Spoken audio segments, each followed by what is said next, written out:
When the knock came, Marjorie set down the teapot and smoothed the napkin over the kitchen table as if that small ritual could steady her hands. It was late afternoon in the cul-de-sac, the light warm on the hydrangeas, and she had lived in that blue bungalow for 23 years. She kept her papers in a neat stack, her mortgage paid, her roses pruned. Still, rumors about the homeowners association had been swirling. Sudden fines, men in plain clothes showing up with printed letters that smelled faintly of intimidation. 2 men stood on her porch, dark suits too crisp for an HOA security team, sunglasses despite the mild weather. One of them wore a badge that said, in blocky letters, HOA enforcement. The other held a clipboard and a smirk that had clearly been practiced. "We have orders to inspect your property," the man said. "You're in violation. You could face fines, removal of property, legal action." Marjorie's throat tightened, but she answered with the one weapon she always carried, quiet. "I keep my records inside," she said. "If you have official paperwork, show me the badge number and the county authorization." They laughed then,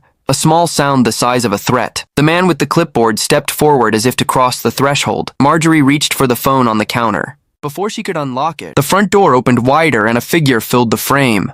Marcus. He'd been home on leave for just a few hours. Hair still cropped short, t-shirt and jeans, the calm of someone who'd been trained to look small and miss nothing. He didn't move with the quick, showy aggression the imposters expected. He stood like a hinge, steady, unhurried, impossible to rush. "Can I help you?" Marcus asked. His voice was even, not loud, not threatening, just controlled in the way storms are controlled before they break. The man with the clipboard looked startled. "This is official business." "Show me the paperwork," Marcus said. He stepped onto the porch, palms visible. "Badge numbers, contact for your agency, written authorization from the HOA board and the county, and I'd appreciate it if you identify yourselves fully." They fumbled.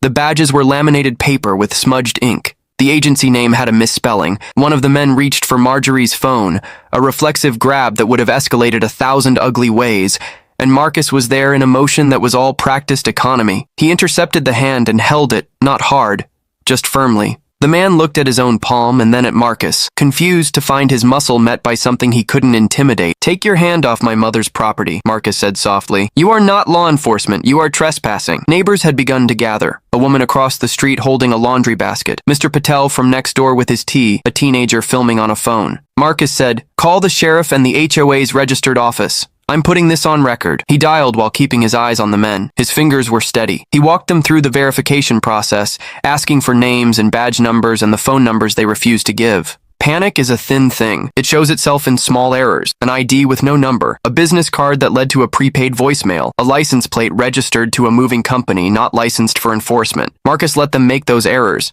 and then he amplified them. He asked the neighbor to stream. He told his mother to sit in the doorway and breathe. He spoke to the men like a judge reading a verdict, clear, precise, composed. When the sheriff's deputy arrived 20 minutes later, summoned by half the block, the men tried to name themselves as contractors. The deputy looked at the laminated badges, then at the live stream on the teen's phone, then at the men's anxious faces. "You can't impersonate law enforcement or intimidate homeowners," he said. "We'll be taking statements." Word travels faster than fear. Within 48 hours, the neighborhood group chat had screenshots. The local reporter had an email from a volunteer neighbor, and the HOA board was scrambling for plausible deniability. The contractors were traced to an out-of-state firm that had been operating under a string of shell companies. The county attorney opened an inquiry. Marjorie pressed the teapot back into the cabinet and looked at her son. He shrugged as if to say, it was nothing. But in his eyes, she saw something else. The quiet that comes from knowing how close the world can push you to the edge and how best to pull you back without giving the bullies what they want. "It's over," Marcus said. "It was never just about me," Marjorie replied. "It was about whether this block would let them run this town with a printed badge and a loud voice." Marjorie pressed the teapot back into the cabinet and looked at her son. He shrugged as if to say, it was nothing.